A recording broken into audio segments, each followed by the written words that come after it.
සුබදෑසනක් ප්‍රාර්ථනා කරන ඔබ සියලු දෙනාටම මේ මොහොතේ බොහොම සුවිශේෂී අවස්ථාවක අප සිටින්නේ.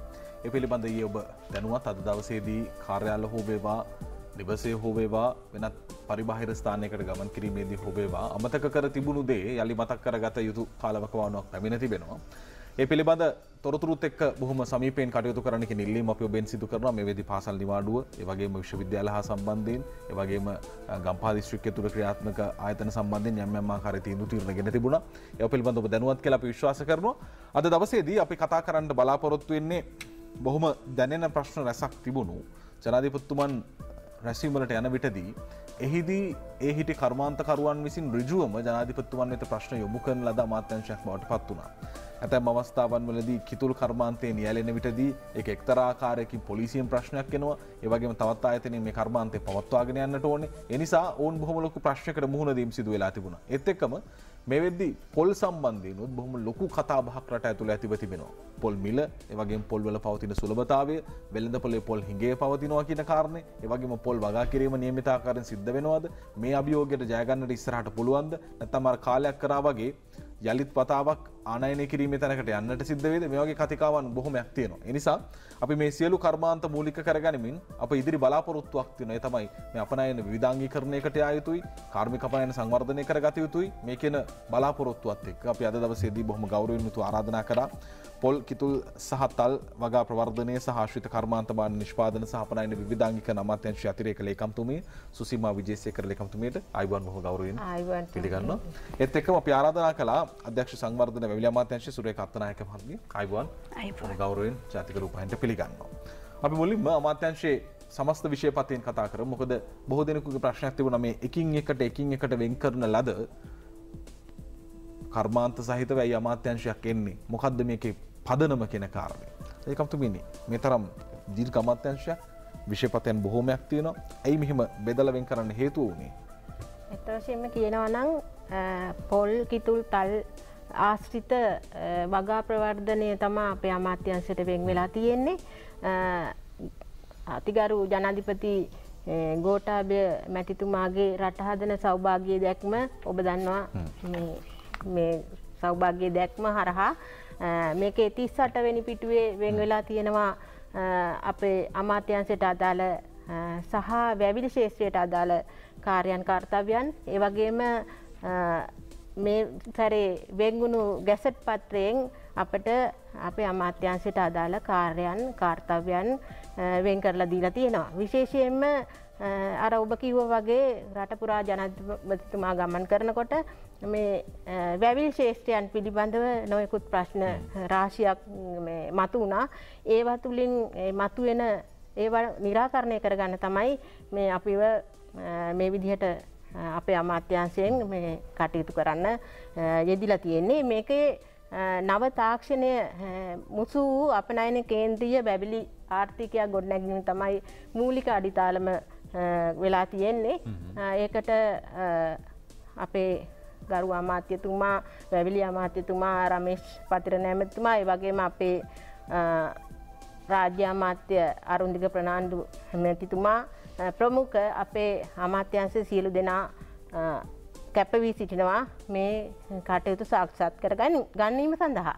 විශේෂයෙන්ම පොල් පර්යේෂණ ආයතනයෙන් නව දෙමුහුන් ඒ කියන්නේ වැඩි අධිඵලදා පොල් හඳුන්වා දීම මේ අපේ අමාත්‍යාංශයට වෙන් වෙලා තියෙන කාර්යයක්. ඒකෙදී විවිධ පළාත්වල කාලගුණික දේශගුණික පරාසයන් කරා යොමු වෙමින් ඒ පසට අදාළ විවිධාංගීකරණය වූ දෙමුහුන් කියන්නේ පදිඵලදා පොල් හඳුන්වා දීම සිදු කිරීමට බලාපොරොත්තු වෙනවා. දැන් මේ වෙනකොටත් පහුගිය පොල් දිනේදී ප්‍රභේද දෙකක් හඳුන්වා දීලා තිනවා. ඊට කලිනුත් මේ හඳුන්වා දීම් සිදු කෙරෙමින් පවතිනවා. තව ඒකතුනේ දැන් අර කර්මාන්තකාර වලට වෙන වෙනම යන්න ගියොත් එහෙම මේ විදිහට අමාත්‍යාංශ බේන් කරන්නට කලින් මේ කියන විෂයපතයන් තිබුණේ කොහෙද සහ ඒවට නිසි බර තැබීමක් කරලා තිබුණාද? ඔව් මේ විෂය බෙදලා තිබුණේ වැවිලි අමාත්‍යාංශය තුල. එතකොට අර කටයුතු කෙරෙමින් පැවතුනා විවිධ වැඩසටහන් සිද්ධ වුණා අර මේ පොල් කිතුල් තල් කියලා විශේෂයෙන්ම නාමකරණය කරලා ඒ වැඩසටහන් ක්‍රියාත්මක වුණේ නැහැ ඒක නිසා තමයි මම හිතන්නේ මේක විශේෂ අර අමාත්‍යාංශයේ නමට පවා මේක යොදලා මේ පිළිබඳ විශේෂ අවධානයක් යොමුවීට හේතු වෙලා තියෙන්නේ. ඒ බරතැබීම වෙන්වෙන්ව සිදු කරන්නට හේතුව ඔබ විසින් ඉදිරිපත් කරන ලද කාරණා ඒ පිළිබඳ අධීක්ෂණය කිරීමෙන් තමයි සෞභාග්‍ය දැක්ව ප්‍රතිපත්ති ප්‍රකාශනයේ යටතේ මේ කර්මාන්ත දියුණු කිරීමේ ප්‍රමුඛ කාර්යභාරයට යන්නේ. මේ අමාත්‍යාංශ යටතේ පොල් තියෙනවා, කිතුල් තියෙනවා, ඒ වගේම තල් වගා ප්‍රවර්ධනය තියෙනවා. ඒත් එක්ක මේ ආශ්‍රිත කර්මාන්ත සහ කාර්මික භාණ්ඩ නිෂ්පාදනය, ඒ වගේම අපනයන විවිධාංගීකරණය. මේ කාරණා පිළිබඳ අපි ලේකම්තුමියත් එක්ක එකින් එක කතා කරමු. ඒත් එක්කම අධ්‍යක්ෂතුමියගෙන් තමයි මේ දවස්වල වැඩිපුරම කතා කරන්න තියෙන මාතෘකාව තමයි පොල්. ඇත්තටම මේ අපි අමාත්‍යංශයේ කාරණාවලට සහ ඔබතුමීගේ ආයතනයේ කාරණාවලට යන්නට කලින් ගත්තොත් ඇත්තටම මේ වෙළඳපොලේ පොල් ප්‍රශ්නයක් ඇති වෙන්න හේතුව මොකක්ද? ඇත්තටම අපි පොල් ක්ෂේත්‍රය ගත්තාම අපේ අපි පළමුවෙන්ම බලමු අපේ රට තියෙන්නේ පොල් ක්ෂේත්‍රයේ කොතනද? ලෝකයෙන් අපි ඇත්තටම ඉන්නේ 4 වෙනි ස්ථානයේ. පළවෙනි දෙවෙනි තුන්වෙනි ස්ථාන තියෙන්නේ ඉන්දියාව, ඉන්දුනීසියාව, ඒ වගේ පිලිපීනය වගේ රටවලට. ඒ රටවල් වල භූමි ප්‍රමාණය ගත්තොත් අපේ රට වගේ 20-30 ගුණයක ලොකු භූමි ප්‍රමාණයක් එක්ක තමයි අපි මේ අපේ තත්ත්වය 4 වෙනි ස්ථානයේ රඳවාගෙන යන්නේ. ඒ කියන්නේ නිෂ්පාදනය අතින්ද 4 වෙනි ස්ථානයේ සිටින්නේ. පොල් නිෂ්පාදනය අතින්. ඉතින් අපේ අවුරුද්දේ පොල් නිෂ්පාදනය වෙන්නේ ගෙඩි මිලියන් 2800 3000 අතර තමයි හැමදාම අපේ පවතින්නේ. ඉතින් මේ තත්ත්වය වසරින් වසර පොඩි පොඩි වෙනස්කම් වෙනවා. උදාහරණයක් විදිහට ගිය අවුරුද්දේ ගෙඩි මිලියන් 3080යි. ඒ වගේම අපි මේ අවුරුද්දේ බලාපොරොත්තු වෙන්නේ ගෙඩි මිලියන් 2750ක් වෙයි. එතකොට අර එතනමත් තියෙනවා ගෙඩි මිලියන් 250ක පොඩි හිඟයක්. ඉතින් මේක වසර කිහිපයකට සැරයක් එන තත්ත්වයක්. ඉතින් මේ වෙලාවේ පොල් හිඟයක් ඇති වෙලා තියෙන්නේ මේ තත්ත්වයත් එක්ක අපි මේ ගෙඩි මිලියන් 3000න් ගෙඩි මිලියන් 1800ක්ම කෑමට ගන්නවා. ඒ කියන්නේ ඇත්තටම අවුරුද්දක් ඇතුළත එක්කෙනෙක් එක පුද්ගලයෙක් ගත්තොත් එයා පොල් විදිහටත් පොල් තෙල් විදිහටත් කෑමට ගන්නවා ගෙඩි 110ක් අවුරුද්දකට. මම හිතන්නේ ලෝකෙ වැඩිම පොල් ආහාරයට ගන්න රට ලංකාව. ඉතින් මේ තත්ත්වය අඩු වෙන්නේ නැහැ කිසිම හේතුවක් නිසා. මේක හැමදාම එකම විදිහ. ඉතින් එතකොට මේකත් එක්ක කර්මාන්තයට පොඩි තරඟයක් තියෙනවා. හොඳයි. වෙලාවල් වලින් පස්සේ අපි කතා කරගෙන ගියොත්. ඔව්. දැන් එතකොට මේ අවුරුද්දේ අපිට තියෙනවා ගෙඩි මිලියන් 200ක 250ක හිඟයක් මේ විදිහට බැලුවම. ඉතින් ඒ හිඟයත් එක්ක තමයි කර්මාන්තය හැමදාම මේ හිඟයට මුහුණ පානවා. එතකොට හිඟ ඇති වෙන්න හේතුව මොකක්ද අධ්‍යක්ෂතුමනි?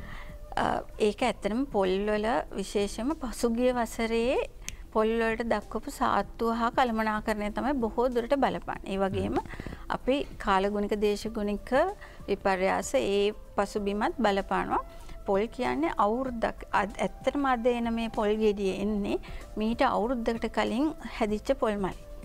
එතකොට ඒ වසරකට කලින් සිදුවෙච්ච විපර්යාස හෝ ගොඩක් වෙලාවට අපිට ගැටලුවක් තියෙනවා පොල් මිල අඩු වුණාම. මේක මේ දෙපැත්තට යන ප්‍රශ්නයක්. පොල් මිල ගොඩාක් අඩු වුණාම උදාහරණයක් විදිහට ගිය අවුරුද්දේ සමහර වෙලාවට පොල් ගෙඩියක මිල රුපියල් 20ට ගියා.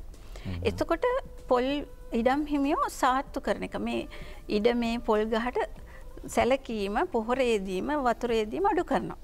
ඉතින් ඒක ඊළඟ අවුරුද්දට දැඩි ලෙස බලපාන. පොල් පරිභෝජනය පිළිබඳ එතුමිය දුන්නු දත්තත් එක්ක කොයිතරම්නම් පොල් පරිභෝජනය කරනවාද කියන දේ අමුතුවෙන් කියව යුතු නැහැ.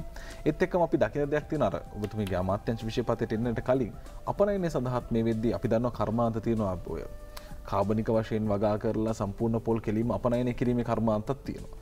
ඒකත් බලපෑමක් වෙන්නේ නැද්ද? දේශීය අවශ්‍යතාවය සපුරා ගැනීමකින් තොරව පොල් අපනයනය කිරීමට යොමු වීමක් තියෙනවද? ඇත්තටම අපනයනය ගැන කතා කරද්දී දැන් සමහරු මේක ලොකු ගැටලුවක් විදිහට මේ මාධ්‍යවල දක්වන්න උත්සාහ කරනවා.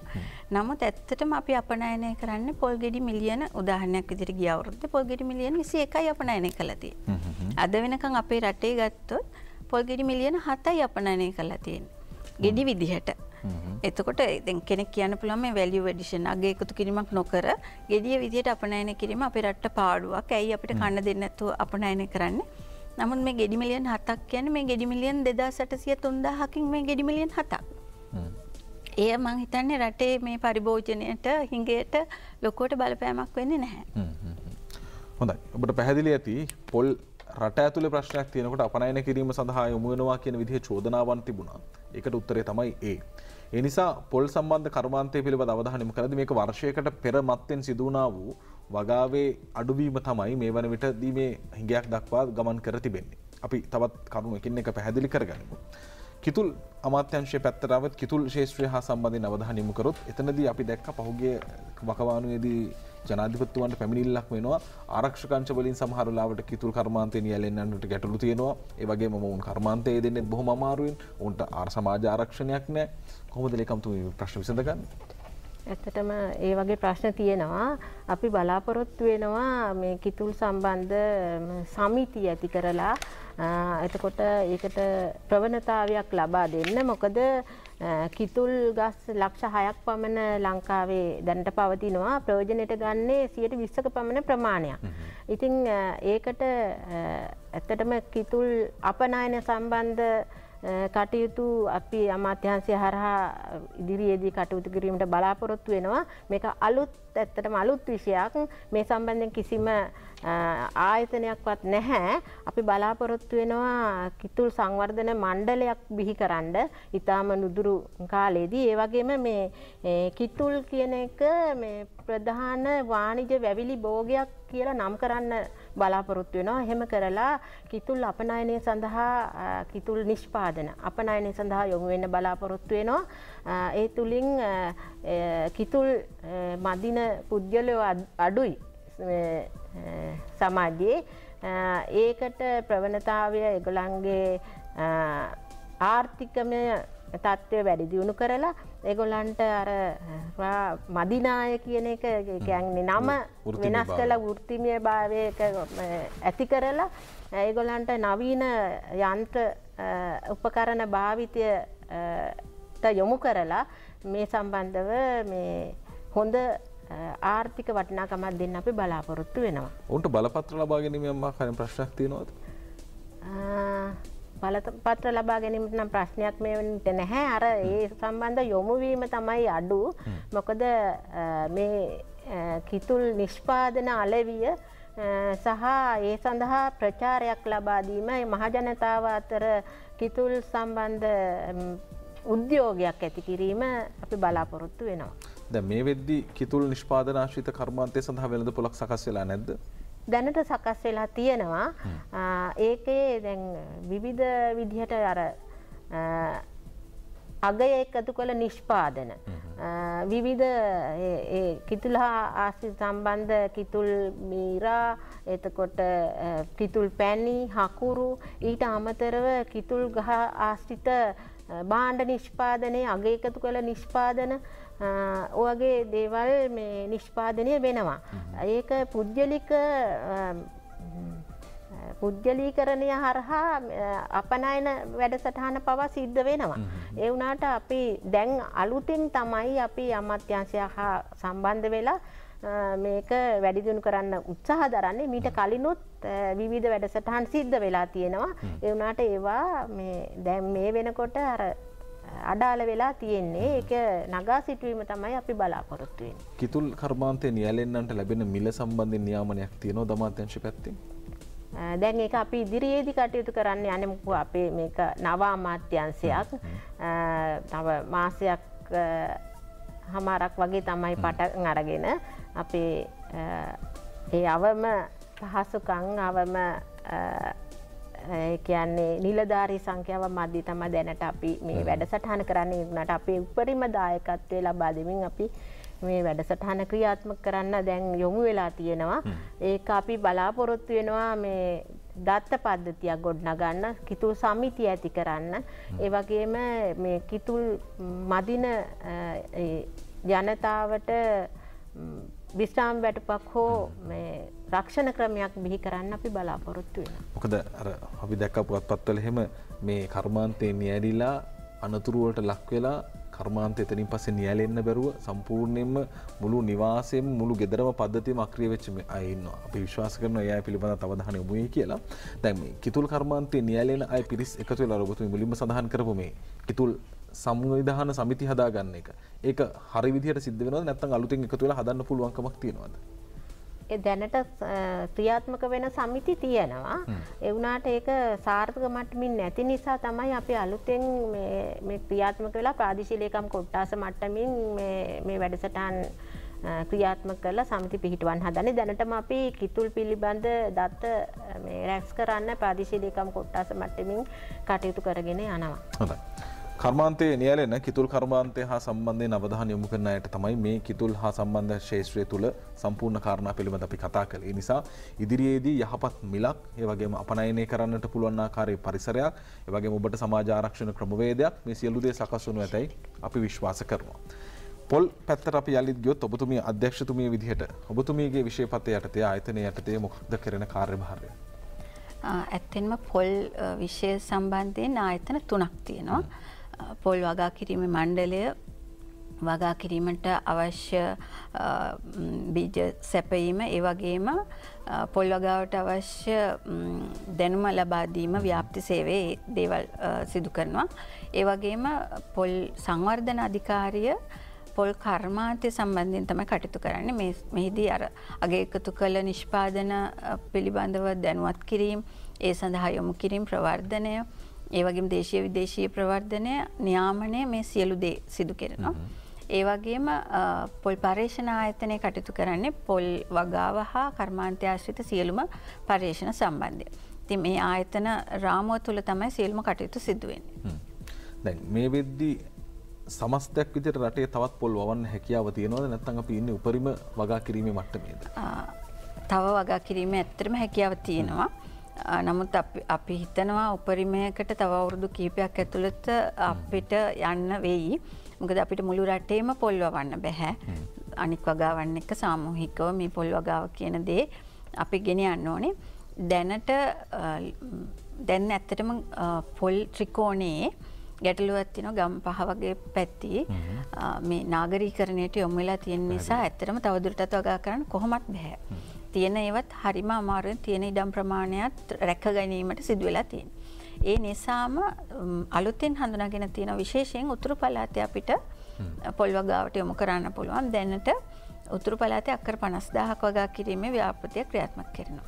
ඒ වගේම තවත් එක මැසිවිල්ලක් තමයි දැන් තියෙන ගස් පරණයි. ලැබෙන පළදාව බොහොම ලොකු ප්‍රශ්නයක් තියෙනවා. ඒ නිසා නැවත වගාවකට යා යුතුයි කියන යෝජනාව තියෙනවා. ඒ පිළිබඳව කොහොමද අවධානය? ඔව් දැනට අර අවුරුදු 60කට වැඩිය වයස ගස් ප්‍රමාණයක් තියෙනවා. ඒ දේවල් හඳුනාගෙන තියෙනවා. විශේෂයෙන්ම දැන් ඊළඟ අවුරුදු 5 අපි පස් අවුරුදු සැලැස්ම සකස් කරලා තියෙනවා මේ වගාවට කර්මාන්තයට හැම දෙයකටම. එහිදී මේ කියන පැරණි වගාව පැරණි ගස් වෙනුවට අලුත් ගස් සිටුවීම, ඒ වගේම පාළු සිටුවීම. අපේ ඇත්තටම පොල් ඉඩමක අක්කරයකට ගස් 64ක් තියෙනවා. හැබැයි ලංකාවේ සාමාන්‍ය ගත්තොත් අක්කරයකට ගස් 50යි තියෙනවා. ඉතින් මේකත් තවදුරටත් වැඩි කිරීමට කටයුතු කරගෙන යනවා. ඒ සඳහා දැනුවත් කිරීම අවශ්‍යයි. ඒ වගේම මේ හැම පොල් වගාකරුවම මේ සම්බන්ධයෙන් දැනුවත් වීමක් අවශ්‍යයි. අපි ගෙදරක නම් අපි ගෙදරට පොල් ගෙවත්තෙන් කියලා සංකල්පයක් තියෙනවා. ඒ සංකල්පය අනුව තමයි ඊළඟ අවුරුද්දේ අපි උත්සාහ කරනවා සියලුම ඉඩම්, ඒ කියන්නේ පොඩි ඉඩමක් හෝ පොල් වගා කිරීමට ඉඩම් ඇතිතරමක් තියෙන කෙනෙක්ට එක ගසක් හෝ දෙකක් වවන්න දිරිමත් කරන. මේ සඳහා අර සෞභාග්‍ය ගෙවත් වැඩසටහනත් සම්බන්ධ වෙලා තියෙනවා. ඒ අනුව සමෘද්ධි ලාභීන් හැම කෙනාගේම ඉඩමේ ඒගොල්ලන්ට ඉඩමක් තියෙනවා නම් පොල් පැලයක් හෝ දෙකක් වගා කිරීමට ඒ අනුව පොල් පැල මිලියන් 2ක් ඊළඟ අවුරුද්දට වගා කරන්න සැලසුම් කරලා තියෙනවා. දැන් පැරණි ගස් ඉවත් කරන එක දැන් ගස් කපන එක බොහොම ලොකු වරදක් සහ ඊට අදාළ චෝදනා තියෙනවා. ඒ වගේම තමයි මේ කාලේ එක බොහොම තදින්ම කතා බහට ලක් වෙනවා. ඒ වගේම අපි දැක්කාර සමාජ මාධ්‍ය තුල සැරිසරනවා යම් ආකාරයෙන් ඇලක සංවර්ධන ව්‍යාපෘතිය සඳහා පොල් ගස් විශාල සංඛ්‍යාවක් කපා ඉවත් කරන්න සිදු වුණා කියන වගේ කතාවකුත් තියෙනවා. හැබැයි දැන් මේ පැරණි ගස් තියෙනවා නම් ඒව ඉවත් කර ගැනීම සිදු කළ යුතුයි. ඒකට කොහොමද නෛතික මේ ක්‍රමවේදය? දැනට තියෙන නෛතිකමය ක්‍රමවේදය අනුව පොල් ගස් කැපීම තහනම් නැහැ. මෙය දැවහෙලීමේ පනත යටතේ පොල් ගසත් ඇතුළත් කිරීමටත් අපේ යෝජනාව. නමුත් එය සමහර ලාවට අපිට මිනිසුන්ට හිරහැරයක් වෙන්න පුළුවන්. මේ වගේ වයසක ගහක් ඉවත් කරන්න, ගෙදරටම වැටෙන ගහක් වගේ තිබුණොත් ඉවත් කරන්න ලොකු නීතිමය මේ පසුබිමක යන්න වෙනවා. ඒ කියන්නේ ඒ සඳහා යන ක්‍රියාදාමය දිග වෙන්න පුළුවන්. එතකොට ඒ හින්දා අපි එහෙම තහනමක් නැහැ. සංවර්ධනය සඳහා ඉවත් කිරීමට පුළුවන්. නමුත් අපේ කැබලි කිරීම ගත්තොත් අර ඉඩම් කැබලි කිරීම වගේ ගත්තොත් දැන් මං හිතන්නේ සංවර්ධනයට ඉවත් කරන වෙලාවට නම් අපි ඇත්තටම එකට ඉඩ දෙන්න වෙනවා. ඒ සඳහා තමයි අපි සංවර්ධනය නොවන වගාවට ඉඩ තියෙන තැන්වල වගා කරන්නේ. නමුත් පොල් ඉඩම් කැබලි කිරීම ගත්තොත් ඒ සඳහා අපේ නීතියක් තියෙනවා. තේ පොල් හා රබර් වතු කැබලි කිරීමේ පාලන මණ්ඩලය කියලා මෙවැනි අමාත්‍යාංශ යටතේ මණ්ඩලයක් තියෙනවා. ඒ අනුව දැනට තියෙන්නේ අක්කර 10කට වැඩි ඉඩමක් අනිවාර්යෙන් මේ කැබලි කරනවා නම් නැත්තම් පවරීමක් කරනවා නම් අනිවාර්යෙන් මේ වෙත යොමු වෙන්න ඕනේ, මෙතනින් අනුමැතිය ගන්නවා. නමුත් අපි දැන් නීතිමය ක්‍රියාමාර්ග අරගෙන තියෙනවා මේක අක්කර 5 දක්වා අඩු කරන්න. එතකොට ඉදිරියේදී අක්කර 5ට වැඩි ඉඩමක් පවරනවා නම් නැත්තම් කැබලි කරනවා නම් අනිවාර්යෙන් මේ තේ පොල් රබර් වතු කැබලි කිරීමේ පාලන මණ්ඩලයේ අනුමැතිය ලබා ගත යුතුයි. පොල් වගා කරුවන්ට මේ අපි අවධානය යොමු කරන්නේ මොකද පැරණි ගස් සහිත වුණු කර්මාන්තයේ නියැලෙන්නන් සිටිනවා. ඔවුන්ගෙන් ඉල්ලීම් තිබුණා. ඒවා පාදක කර ගැනීමෙන් මේ කතා කරන්නේ. හැබැයි කැබලි කිරීම කියන කාරණය ඒ තරම් උචිත දෙයක් නෙමෙයි. සඳහා මේ වෙද්දී පොල් අපි උපයා ගන්න ප්‍රමාණය තියෙනවා. ඒ කියන්නේ අපනයනය සඳහා කියන ප්‍රමාණය බොහොම සීමිතයි. සදේශීය පරිභෝජනයේ සඳහා අති විශාල ප්‍රමාණයක් පොල් අපි පාවිච්චි කරනවා. ඒ නිසා දේශීය වශයෙන් නිෂ්පාදනයේ වැඩිදුරට තවදුරටත් වර්ධනය කර ගැනීමේ අවශ්‍යතාවයක සිටිනවා. ඒ වෙනුවෙන් තමයි අපි කතා කරමින් ඉන්නේ.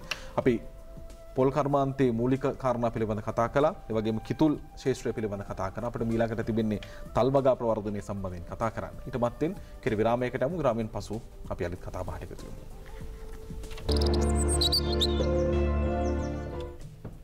අප අයිබෝන් සුබ දවසක් තුලින් නිරන්තරයෙන් සෑම විෂය පතයක් කෙරෙහිම අවධානය යොමු කරනවා. ඒ අනුව තමයි අද දවසේදී පොල් කිතුල් සහ තල් වගා ප්‍රවර්ධනය ඒ ආශ්‍රිත කාර්මික භාණ්ඩ නිෂ්පාදනය සහ අපනයන විවිධාංග අමාත්‍යාංශ ලේකම්තුමිය සුසීමා විජේසේකර මහත්මිය වෙත් ඉන්නවා. ඒත් එක්කම අධ්‍යක්ෂතුමිය සංවර්ධන විශේෂයෙන්ම පොල් හා සම්බන්ධයෙන් අපි අද කතා කරනවා. මේ මොහොතේදී සමාජය තුළ නිරන්තර කතා බහට ලක්ව තිබෙන මාතෘකාවක්.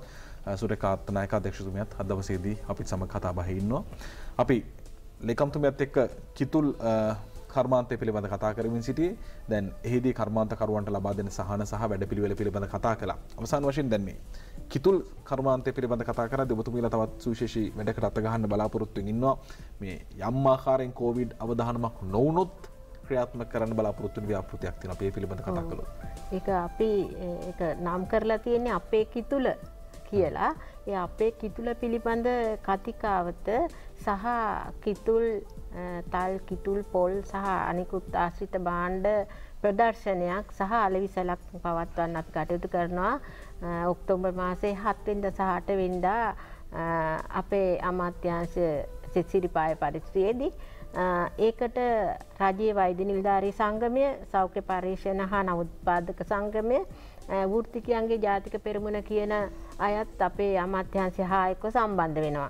ඒ සම්බන්ධ වෙලා ඒ එදිනම මේ කිතුල සම්බන්ධ කතිකාවතක් සහ විද්වත් මණ්ඩලයක් එකතු වෙලා මේ කිතුල් පිළිබඳ මේ තියෙන පුරාවෘත්ත සහ ඒකේ වටිනාකම කිතුල් වලින් ප්‍රයෝජන ඒ කියන්නේ අපේ තියෙන ලෙඩ රෝග වලට කොහොමද මේ කිතුල් වලින් ප්‍රයෝජන ලැබෙන්නේ කියන කාරණා කියා දෙන ගමන් අර ඒ කියන්නේ පිරිසිදු කිතුල්, පිරිසිදු තල්, පිරිසිදු පොල් නිෂ්පාදන ඒවා අලෙවි සහ ප්‍රදර්ශනය අපේ ජනතාවට මිලදී ගන්න හැකියාව ඒකෙන් ලැබෙනවා.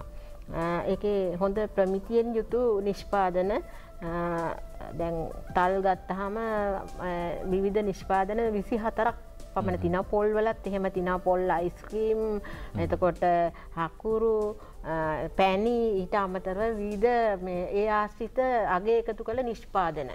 ඊට අමතරව තේ සහ සුළු අපනයන භෝග පවා අපේ මේ ප්‍රදර්ශනයේ මිලදී ගන්න සහ දක්නට ලැබෙනවා. අවදානමක් නොවේවා කියලා ප්‍රාර්ථනා කරන මොකද මේ කටයුත්ත සිදු කරගන්න ලැබෙන්නේ නැහැ ජනේක රාශී කිරීම ආදී යම් ආකාරයෙන් සීමා වාරණයෙන් පැන වුණොත් මේවා සම්බන්ධයෙන් ප්‍රශ්න එනවා නිසා අවදානම ඇතිවීම කියන්නේ සෑම දෙයක්ම ආපස්සට ගමන් කිරීමක් බවට පත් වෙනවා මේ සියලු ව්‍යාපෘතීන් මේ සියලුම දේවල් පදනම් වෙන්නේ සමාජ ආරක්ෂණීය ක්‍රියාත්මක වුවහොත් කියන නිර්ණායකයේ මත පදනම්ම දැන් නිකම්තුමිනි අපි තල් වගාව පිළිබඳ කතා කරන්නට આવොත් තල් ශාස්ත්‍රයේ සම්බන්ධයෙන් කොහොමද අවධානය කොයි විදිහේ මේ ව්‍යාපාරික පරිසරයක්ද මේ වෙද්දී තියෙන්නේ තල් සම්බන්ධයෙන් කතා කරාම තල් ගස් ඇත්තටම විසිරලා තියෙන උතුරු නැගෙනහිර පළාත්වල තල් ආශ්‍රිත නිෂ්පාදන මම අර කලින් කිව්වා වගේ 24ක් වගේ ප්‍රමාණයක් දක්නට ලැබෙනවා තල් පර්යේෂණ කියන්නේ තල් සංවර්ධන මණ්ඩලයක් පිහිටවලා තිනවා ඒ තල් සංවර්ධන මණ්ඩලය හරහා විවිධ පර්යේෂණයන් සිදු වෙමින් පවතිනවා ඒක ඒ විවිධ නිෂ්පාදන මේ වෙනකොට ජාත්‍යන්තර තලයේ දක්වා විහිදිලා තියෙනවා මොකද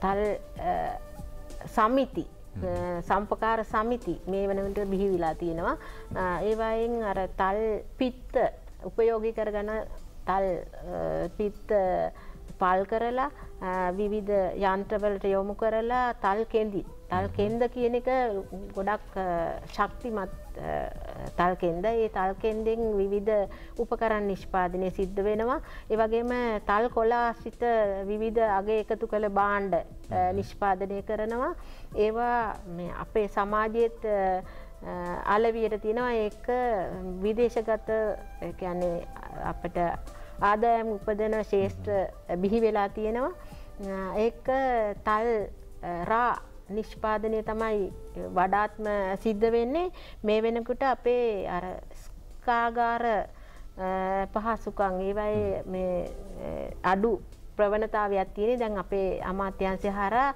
ඒවා නවීකරණය කරලා තල් ආශ්‍රිත නිෂ්පාදන කියන්නේ මේ තල් ගස් මිලියන 10ක් පමණ තියෙනවා ඒ වයින් මීරා නිෂ්පාදනය කරලා ඒකෙන් විනාකිරි ඒ වගේම ස්ප්‍රීතු වයින් ස්ප්‍රීතු වගේ නිෂ්පාදන කරන්න හැකියාව තියෙනවා දැන් මේ වෙනකොට ඒ නිෂ්පාදන සිදු වෙමින් පවතිනවා ඒ සඳහා අපි පුහුණු වැඩසටහන් සහ අගය එකතු කිරීමේ වැඩසටහන් කරලා ඒ තල් නිෂ්පාදකයාට අත දීලා ඒක අපනයන ශේෂ්ත්‍රය කරා යොමු කරන්නයි බලාපොරොත්තු වෙන්නේ. මේ වෙද්දී උතුරු නැගෙනහිරට අමතරව ව්‍යාප්ත කිරීමේ අවධානයක් යොමු වෙලා තියෙනවා.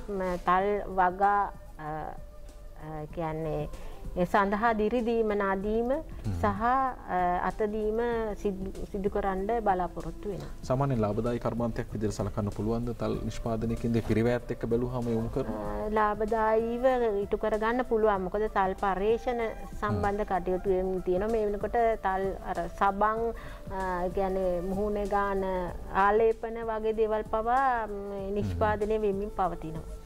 හොඳයි මේ කර්මාන්ත ඇතුලේ නොදැනෙන නොපෙනෙන බොහෝ කාරණා තියෙනවා. ඒ නිසා මේවා ප්‍රවර්ධනය කිරීම සහ මේවා යලිත් ආකාරයෙන් සංවර්ධනය කිරීමේ වගකීම අමාත්‍යාංශයට පැවරෙනවා.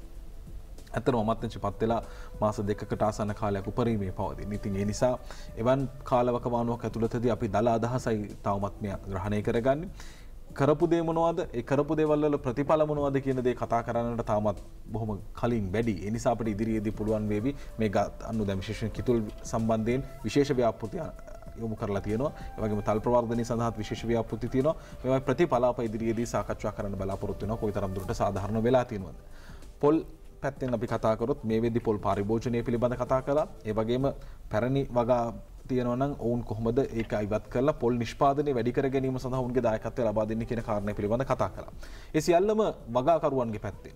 අපි පරිභෝජනයේ පැත්තෙන් ගත්තාම දැන් මිලියන 1800ක් පරිභෝජනය කරනවා. ඒකෙන් පොල් ගෙඩි 110ක් වාර්ෂික පරිභෝජනය බවට එක් පුද්ගලයෙකුගේ පත් වෙලා තියෙනවා. මේක හොඳයිද අධ්‍යක්ෂතුමනි? මේක වැඩිද නැත්තම්? ඇත්තෙන්ම වැඩි. ගොඩක් වෙලාවට ලෝකයේ අනික් රටවල් එක්ක බැලුවහම අපේ රටේ පොල් පරිභෝජනය වැඩි. නමුත් අපිට පොල් කන්න එපා කියන්න බෑ. මොකද අපේ රටේ සංස්කෘතිය බැඳිලා තියෙන පොල් එක්ක. අපි සංස්කෘතිය පැත්තෙන් ගත්තොත් ඕනෑම උත්සව අවස්ථාවක් එන්නේ කිරිබත් එක්ක. ඒ වගේම සියලුම පොල් ආශ්‍රිත කෑම වර්ග තමයි අපිට මේ එදිනෙදා මේ කෑම මේසේ දකින්න ලැබෙන්නේ. ඒකත් එක්ක අපිට සීමා කරන්න කියන එක එච්චර සාර්ථක නැහැ. දැන් ඇත්තෙන්ම අපි අඳුනගෙන තියෙනවා මේ පොල් ගෙඩිය ගෘහස්ත පරිභෝජනයේ ලොකු නාස්තියක් සිද්ධ වෙනවා. පොල් ගෙඩිය අපි අතින් මෙරිකුවොත් එතෙන්ද 140ක් නාස්ති වෙනවා කියලා තමයි කියන්නේ. ඒ නිසා අපි බ්ලෙන්ඩරයක් එහෙම නැත්නම් අපි කියනවා මිරිස් ගලක එක අඹරලා පාවිච්චි කරන්න. එයින් අපිට ඉතුරු කරගන්න පුළුවන් මේ 140 අඩුම ගන්න මේ 140න් 120ක් 25ක් හෝ ඉතිරි කරගන්න හැකියාව තියෙනවා කියන එක තමයි අපි හොයාගෙන තියෙන්නේ. ඒක විශේෂයෙන්ම ගෘහණියන් මේ සම්බන්ධව මේ විශේෂ අවධානය යොමු කළොත් අපිට මේ හිඟේ නාස්තිය ටිකක් දුරට අඩු කරගන්න පුළුවන්. ඊට අමතරව වගාව පැත්තෙන් මම තව පොඩි දෙයක් කියන්න. අපිට අලුත් වගාවට අලුත් ඉඩම් වල වගා කරන්න යන්න කලින් අපිට තියෙනවා තව ලොකු වගකීමක්. ඒ කියන්නේ අපේ වගාවේ දැනට එක ගහකින් ගෙඩි 50 60ක් ගන්නෙ. හැබැයි ගෙඩි 100ක් ගන්න ලේසියෙන්ම පුළුවන්. ඉතින් එක ගහකින් ගෙඩි 100ක් ගන්නවා කියන එකට කරන්න තියෙන්නේ පොහොර ටිකක් යොදන්න, වතුර ටිකක් යොදන්න. අපි ඉස්සර හිතුවේ පොල් ගහ කියන්නේ මේ ඉරිගේට් කරන්න ඕනේ වගාවක් කියලා අපි හිතුවේ නෑ. නමුත් දැන් පොල් ගහ කියන්නේ මේ ජල සම්පාදනය අවශ්‍ය ගහක්. එතකොට අපි ගෙදර වුණත් අපිට ලේසියෙන්ම පුළුවන් තමන්ගේ ගෙදර මේ මුළු තැන්ගෙන් එළියට යන වතුර හරි පොල් ගෙඩියේ පොල් ගහ ළඟටම නෙමෙයි. නමුත් ඒ ආශ්‍රිතව යොදන්න ඒ වගේම අර තියෙනවා තෙතමන සංරක්ෂණ ක්‍රම. ඒ සියල්ලම අපේ පොල් වගා කිරීම මණ්ඩලය කියලා දෙනවා වගාකරුවන්ට. ගෙවත්තේ උනත් අපිට අර පොල් ගහෙන් වැටෙන අත්තම මේ පොල් ගහ වටේ යොදලා වසුන් යොදලා තෙතමනේ සංරක්ෂණය කරන්න පුළුවන්. මේ තුලින් ඉතා විශාල ඵලදාව වැඩි කිරීමක් අපිට කරන්න පුළුවන්. ඉතින් මේ නාස්ති අවම කිරීම හා ඵලදාව වැඩි කිරීම තුලින් අපිට මේ දැන් තියෙන හිඟේ මඟහරව ගන්න ලොකු දායකත්වයක් දෙන්න පුළුවන්. අපි ගෙවත්තු හිමියන් විදිහට හා මේ ගෘහස්ත ගෘහණියන් විදිහට. දැන් පොල් වතු ගත්තාම අපි දකිනවා ඔය කුරුණෑගල පැත්තට යනකොට ඊට අමතරව අනුරාධපුර මේ පැත්තට යන විදිහ වුණොත් පොල් වතු තියෙනවා. ඒවා යම් ආකාරයකින් කළමනාකාරීත්වයෙන් මගහැරලා ඔය අතහැර දාපු වගාවන් බවට පත් වෙලා තියෙනවා. වැඩපිළිවෙලක් නැද්ද මේවා සම්බන්ධව? මේකට විශේෂ වැඩපිළිවෙලක් තියෙනවා. පොල් වගා කිරීම මණ්ඩලයෙන් මේ ඒ හැමදිනම දැනුවත් කිරීමේ කටයුත්තක් තියෙනවා. ඒ වගේම දැන් අත්හැර දැමීම කියන්නේ ගොඩක් වෙලාවට පොල් වතු අත්හැරෙන්නේ මේ ආදායම අඩු කාලෙට මේ වත්තෙන් ලැබෙන ආදායම අඩු වුණාම පොල් වත්ත හිමීට අතහැරෙනවා. නමුත් මේ ගැටලු වල එන්නේ නැහැ. ඒගොල්ලෝ අතුරු භෝග යොදනවා. අතුරු භෝග කියන්නේ පොල් යට ගම් මිරිස් කජු අන්නාසි විවිධ භෝග වර්ග. ඒ ප්‍රදේශානුව විවිධ භෝග වර්ග නිර්දේශ කළා තියෙනවා. අනිවාර්යයෙන් මේ අතුරු භෝගයක් යොදන්න ඕනේ. එතකොට කරුණු දෙකක්. එකක් තමයි Tamanට ආදායමක් ලැබෙනවා. අනිත් දේ තමයි එයාට එයාගේ පොල් වත්තේ තෙතමන සංරක්ෂණය සිදු වෙනවා. ඉබේම සිදු වෙනවා. එතකොට මේ දෙකම ඒගොල්ලන්ට මේ සිදු කරන්න පුළුවන්. ඒ හැම දෙයකම මේ පොල් වගා කිරීම මණ්ඩලයෙන් විශේෂයෙන් මේ අත්හැර දමන ලද්ද ඉඩම් ගැන සොයා බලලා ඒගොල්ලන්ට සහනාධාර තියෙනවා. ඒ වගේම දැන් පොල් පැල ආරක්ෂා කරන්න ජල සම්පාදන අතුරු වගා ඒ හැම දෙයකම වෙනම සහනාධාර තියෙනවා. ඒ වගේම ෆාම් ප්ලෑනින් ඔෆිසර් කියලා ගොවිපළ සැලසුම් නිලධාරි කියලා කෙනෙක් ඉන්නවා. එයාට කතා කරලා අපිට පුළුවන් අපේ වත්තට සැලසුමක් හදාගන්න. අපේ වත්තට සුදුසු වතුරු භෝගය මොකද්ද? අපි තව දුරටත් ක්‍රියාත්මක කළ යුතු කාර්යයන් මොනවද? මේ දේවල් ඔක්කොම කරන්න පුළුවන්. ඔබ මේ දකින දර්ශනත් එක්කම කතා කරන දේ තමයි ඊළඟට අපි එන්නේ හදන්නේ මේ පොල් ගෙඩියේ ප්‍රමාණය සම්බන්ධයෙන් ආපු ප්‍රශ්නය. මේක සමහර තැන්වලදී කතා කරුණා මේ පට ප්‍රමාණය හා සම්බන්ධයෙන් මේක එක්තරා ආකාරයකින් විවිධ විදිහට සමාජ මාධ්‍ය ඇතුලේ කතා බහට ලක් වුණා. හැබැයි මේක හොයාගෙන යන විටදී මේක අලුත් කතාවක් නෙමෙයි. මේක පාරිභෝගිකයාට අදාළ වෙන කතාවකුත් නෙමෙයි එක් පැත්තකින්. අතර මොකක්ද මේ අධ්‍යක්ෂතුමිය මේ පොල් ගෙඩියේ ප්‍රමාණයත් එක්ක ආපු කතාව? ඇත්තෙන්ම මේ අපිට අවශ්‍ය වුණේ මේ වෙලාවේදී අපි ඇත්තටම සාකච්ඡා සිදු වුණා පොල් වගාකරුවා, කර්මාන්තකරුවා ඒ හැම දෙනාත් එක්කම. ඒ වගේම පාරිභෝගිකයේ පැත්තෙන් තියෙන ගැටලුව අපි හැම දෙනාම දන්නවා. මේ මිල අධිකයි කියන දේ. ඒකත් එක්ක වගාකරුවාගේත් එකඟතාවය ඇතුව වගාකරුවාටත් පාඩුවක් සිදු නොවන පරිදි අපිට උපරිම මිල රුපියල් 70කට ඉදීම තමයි අවශ්‍ය වුණේ. ඒකෙදි පාරිභෝගික සේවා අධිකාරියට මේ සම්බන්ධයෙන් ක්‍රියාත්මක වෙන්න. ඒගොල්ලෝගේ නීතිය ක්‍රියාත්මක කරද්දී මෙයාලට අවශ්‍ය වුණා මේ කොච්චර ප්‍රමාණයකට වැඩි දෙයක්ද කියන එක නිර්ණය කරගන්න. ඒ අනුව තමයි මේ වට ප්‍රමාණය කියන දේ නිර්දේශ වුණේ. නමුත් ඒක මේ අලුත් දෙයක් නෙවෙයි. ලෝකයේ ඕනම පළතුරක් ගත්තොත් මේ හැමදේම ඒ ප්‍රමාණ අනුව වෙන් කිරීමක් සිදු කරලා තමයි පාරිභෝගිකයට විකුණන්නේ. පාරිභෝගිකයා ඒක දන්නේ නැහැ. ඇත්තටම පාරිභෝගිකයට අද වුණත් ගියොත් අපිට ගොඩක් පළතුරු වර්ගවල ලොකු පොඩි කියලා සයිසස් දෙකක් මේ අපේ වෙළඳපොලේ තියෙනවා. ඉතින් පොල් උනත් මීට කලින් උනත් හැමදාම ලොකු පොල් පොඩි පොල් කියලා ගොඩවල් දෙකක් තිබුණා අපේ වෙළඳපොලේ. ඉතින් මේකට මේ ප්‍රමාණය නියම කිරීම විතරයි ඒ වෙලේ සිදු වුණේ. මේක ඇත්තටම පාරිභෝගිකයා මේ ටේප් එකක් අරන් ගිහලා මනින්න අවශ්‍ය නැහැ. ඒක මේ වෙළෙන්දාට තමයි අදාළ. වෙළෙන්ද ඇත්තටම දැනට පොල් වතු වල ඔය කියන අර යකඩ පොඩි රින් එකක් පාවිච්චි කරනවා. අඟල් 12ට වැඩි පොල් පමණයි දිසිදි පොල් කර්මාන්තයට යොදාගන්නේ.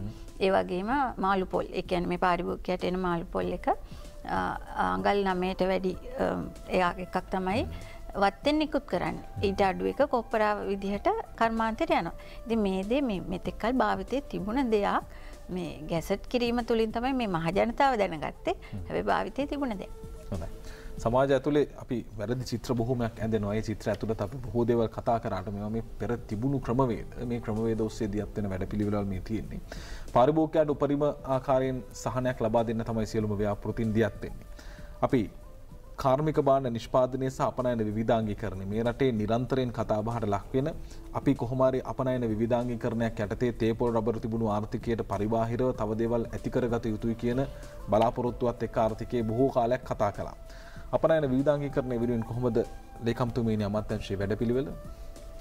අපේ වැඩපිළිවෙල මේ දැන් අපේ තියෙන මේ නැඹුරුවත් එක්ක විශේෂයෙන්ම එහෙම මේ වැවිලි භෝගවලට නැඹුරු ආවේ මට හිතෙනවා මේ පහුගිය කාලේ තිබුණු COVID-19 ඒ සමය ඇතුළත අපිට අපනයන ආදායම ලැබුණේ අපේ පැරණි භෝග වලින් තමයි විශේෂයෙන්ම.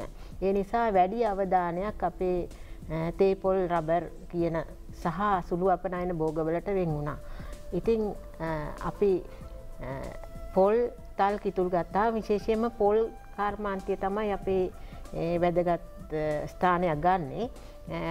මොකද පොල් සම්බන්ධව අද නෙමෙයි ඈත අතීතයේ පවා අවධානය යොමු වෙලා විවිධ ශේෂ්ඨ ඔස්සේ අද හොඳ තලයකට ඇවිල්ලා තියෙනවා. එතකොට පොල් ශේෂ්ඨය හරහා ඒ වගේම කිතුල් තල් ශේෂ්ඨ හරහා අගය එකතු කළ නිෂ්පාදන බිහි වෙලා තියෙනවා මේ වෙනකොට.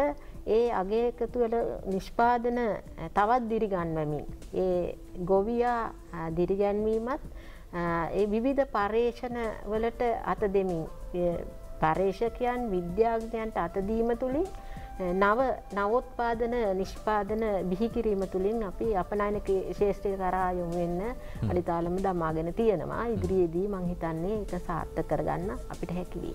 ඒක පෞද්ගලික අංශය සම්බන්ධ වුණොත් එහෙම ඔවුන්ට අවශ්‍ය කරන පහසුකම් සලසා දීම සඳහා යාන්ත්‍රණයක් තියෙනවද? ඔව්. මේ අපිට නිකුත් වෙලා තියෙන ගැසට් එකෙන් පවා අපිට ඒ ඉඩකඩ සලසා දීලා තියෙනවා. පෞද්ගලික අංශය සහ රාජ්‍යාංශ එක් වෙලා පර්යේෂණ කරලා ඒ පර්යේෂණ තුලින් අපනයනයට යොමු කිරීම තමයි ඒකෙන් බලාපොරොත්තු වෙන්නේ. මේ සඳහන්ව තිබෙන විෂයපතයන් පිළිබඳ කතාව අපි අවසන් කරන්න ගියොත් එහෙම කර්මාන්තකරුවන්ට දෙන්න දෙන පණිවිඩය මොකක්ද ලේකම්තුමීනි? ඇත්තටම කර්මාන්තකරුවන්ට දෙන පණිවිඩය නම් අපි අපේ අමාත්‍යාංශය හරහා කර්මාන්තකරුවා තනි වෙලා නැහැ. අපි විවිධ කාරණා ඔස්සේ දිරිගැන්වීම් පුහුණු වැඩසටහන් ආදී විවිධ වැඩසටහන් ඔස්සේ කර්මාන්තකරුවා දිරිගන්නවා. කර්මාන්තකරුවාගේ අලෙවිකරණය සහ අපනයන ශේෂ්ඨ ඒ වගේම ඒගොල්ලන්ගේ නිෂ්පාදන වැඩි දියුණු කිරීම ආර්ථිකය වැඩි දියුණු කිරීම කෙරෙහි යොමු වෙලා අමාත්‍යාංශය අර ඉදිරි දැක්මක් ඔස්සේ ගමන් කරනවා. හොඳයි. අපි පොල් පැත්තෙන් කතා බහ හමාර කරන්න නමුත් අධ්‍යක්ෂතුමනි නවත වගාකරුවන් සඳහා කොයි විදිහේ ව්‍යාපෘතියක්ද තියෙන කොයි විදිහේ සහනයක්ද කොයි විදිහේ වෙළඳපොළට ප්‍රවේශ වෙන්නන්ට ඔබතුමියලා සලකලා දීලා තියෙන සුදුසු පරිසරය මොකක්ද මේ වෙද්දී? නවක වගාකරුවන්ට ඇත්තෙන්ම පොල් පැල ලබා දීමේදී විශේෂ ස්ථානයක් තියෙනවා. මීට කලින් පොල් පැල ඇත්තටම නොමිලේ ලබා දුන්නා. නමුත් අපේ ලංකාවේ තියෙනවා දෙයක් නොමිලේ ලැබුණාම ඒකේ අගයක් නැහැ. ඒක නිසාම තීරණය කළා මේක අපතේ නොයවා මේ පැලේ පොළවේ සාර්ථකව සිටුවා ගැනීමේ පරමාර්ථයෙන් දැනට පොල් ගෙඩියක් සාමාන්‍ය පොල් පැලයක් රුපියල් 250ක විතර වටිනාකමක් තියෙනවා. නමුත් රුපියල් 100ක සහනයක් සහිතව රුපියල් 150ක් තමයි පොල් පැලයක් දැනට විකිණෙන්නේ. ඒ අනුව ඕනෑම නවක කෙනෙක්ට එයාට අර කිව්වගේ ගොවි පෙළ සැලසුම් කරගන්න පුළුවන්. සහන මිලට පොල් පැල ලබා ගන්න පුළුවන්. ඒ අනුව ඉදිරි කටයුතු කරන්න පුළුවන්. කර්මාන්තය පැත්තෙන් ගත්තොත් අපි ඇත්තටම කර්මාන්තය අපි දැන් ඉතාමත් හොඳ තැනක ඉන්නේ. අපි අපනයන ආදායම රුපියල් බිලියන 109ක් ලබා ගන්නවා. අපේ ඉලක්කයේ තියෙන 2023 දී රුපියල් බිලියන 180ක් ඒ වගේ ගානකට කියන්නේ ඩොලර් බිලියන 1කට යන්න. ඉතින් මේකෙදී අපි විශේෂ අවධානය යොමු කරලා තිනවා දැනට තියෙන කර්මාන්තයන් වලට අමතරව උදාහරණයක් විදිහට වර්ජින් කොකොනට් ඔයිල් මේ නැවුම් පොල් තෙල් නිෂ්පාදනයේදී අතුරුඵලයක් විදිහට එනවා පොල් පිටි කොකොනට් ෆ්ලා කියන දේ. ඒකට අවධානය යොමු වෙලා නැහැ. ඒ වගේ දේවල් වලට විශේෂයෙන් මේ කර්මාන්තකරුවන් නැඹුරු කරවන්න වැඩසටහන් යනවා. ඒ වගේම අපි පොල් තෙල් නිෂ්පාදනය අපි දැනට තියෙන පොල් තෙල් ප්‍රමිතිකරණයට භාජනය කරලා තියෙනවා. ඒගොල්ලොන් සඳහා ලාංඡනයක් නිකුත් කරලා තියෙනවා ප්‍රමිතිකරණින් යුත් පොල් තෙල්. එතකොට ඒගොල්ලොන්ට පුළුවන් තමන්ගේ කර්මාන්තයේ නිෂ්පාදිතය ඉදිරියට ප්‍රමිතියට අනුව සිදු වෙනවද කියන එක මේව කරන්න. ඊට පස්සේ අපි සියලුම මීට අදාළ ආයතන තියෙනවානේ. ITI නඩ් ඒ විදිහට රාජ්‍ය ආයතන කීපයක් තියෙනවා මේ කර්මාන්තකරුවන්ට පහසුකම් සැලසෙන. ඒගොල්ලොත් එක්ක අපි එකතු වෙලා මේ සම්බන්ධයෙන් ඉදිරි කටයුතු කරනවා. ඒ වගේම කොසු ඉදල් ආදී මං හිතන්නේ දැනට ආනයනය තහනම් වෙලා තියෙන වෙලාවක ඒගොල්ලන්ව දිරිමත් කරන්න විශේෂ වැඩපිළිවෙලක් ක්‍රියාත්මක වෙනවා. ඒ නිසා වගාවේ නියැලෙන්නන්ට අවශ්‍ය පරිසරයක් සකසලා දීලා තියෙනවා. එක් කාලවක වානුවකදී අප දුටුවා ආනයනික පොල් පිළිබඳ කතිකාවක් ආවා. එහෙම තැනකට අපිට යන්න වෙයිද ඉස්සරහට? ඒ සම්බන්ධයෙන් නම් දැනටත් කතිකාවත පවතිනවා. නමුත් තාමත් ආනයනය කිරීම අත්‍යවශ්‍යයි කියන තැනට ඇවිල්ලා නැහැ. නමුත් අවශ්‍ය වේද කියන දේ පිළිබඳව සාකච්ඡා වෙමින් පවතිනවා. රාජ්‍ය ප්‍රතිපත්තිමය තීරණයක් ගත්තොත් තමයි ඒ සම්බන්ධයෙන් ඉදිරි කටයුතු කෙරෙන්නේ. පොල් ආශ්‍රිත නිෂ්පාදන බොහොමයක් තියෙනවා. කර්මාන්තයේ ඇතුළත කරන්න පුළුවන් දේවල් බොහොමයක් තියෙනවා. පැරණි ගස් තියෙනවා නම් ඒ පැරණි ගස් තියෙන පිරිසට ඒට ඉවත් කර නව වගාවන් යොමු කරන්නට හැකියාව තියෙනවා. ඒ සඳහා සහන මිලකට පොල් පැල ලබා දීම සිද්ධ කරනවා. පාරිභෝජනය අතින් ගත්තාම වර්ෂයකට අපි පාරිභෝජනය කරන ප්‍රමාණය ඉතාමත් වැඩි. ඒ නිසා සාමාන්‍යයෙන් පොල් මිරිකනකොට 40%ක් අපත යනවා කියන කාරණා අධ්‍යක්ෂතුමිය පැහැදිලි කරා. ඒ නිසා මේ සියලු දේ කර්මාන්තකරුවාගෙන් ඒ වගේම පාරිභෝජනය කරන්නන්ගෙන් හැම දෙනාගෙන්ම ලැබෙන සහයෝගය මත තමයි මේ පොල් හා සම්බන්ධයෙන් පවතිනා වූ මිල ප්‍රශ්නයක් වේද පවතින සුලභතාවය පිළිබඳ ප්‍රශ්නයක් වේද මේ සියලු දේ විසඳ ගන්න පුළුවන්. ඒ නිසා තැන් තැන් වල ඉඳලා මේකට ගල් ගහනවට වැඩිය හැමෝම එකතු වෙලා මේ ප්‍රශ්නේ විසඳ ගැනීම තමයි වැදගත්ම කාරණය. පොල් කිතුල් ස්තල් වගා ප්‍රවර්ධනය ඒ වගේම මේවා නිෂ්පාදනය ඒ වගේම අපනයන විවිධාංගීකරණය පිළිබඳ සුබවාදී තැනකට ගමන් කරાવી කියලා අපි විශ්වාස කරනවා. අද අපි කතා කළේ මූලික කතා බහ ඉදිරියේදී මේවායේ ලැබෙන ප්‍රතිඵලත් එක්ක සාර්ථක භාවය පිළිබඳ අපිට කතා කරන්න හැකියාව ලැබේවි. ලේකම්තුමිනි, අධ්‍යක්ෂතුමිනි බොහොම ස්තුතියි අද දවසේදී කතා බහට පැමිණීම වෙනුවෙන්. සෞඛ්‍ය ආරක්ෂිත ක්‍රමවේද අනුගමනය කරන්න කියලා මතක් කරනවා. මීට කලිනුත් අපි මතක් කළා. සමහර තැන්වලදී ක්‍රියාත්මක වුණා, සමහර තැන්වලදී ක්‍රියාත්මක වුණේ නැහැ. දැන් ඒ නිසා යලිත් අවදානමක අප යම් ආකාරයේ සේයාවක් දකිනවා. ඒසේ නොවේවා කියලා ප්‍රාර්ථනා කරනවා. කෙසේ හෝ ආරක්ෂිතව කටයුතු කරන්න හදට සමුගන්නවා. හෙට යලි හමු යමු. ප්‍රාර්ථනා කරන ඔබට යහපත් දවසක්. ආයිබෝවන්.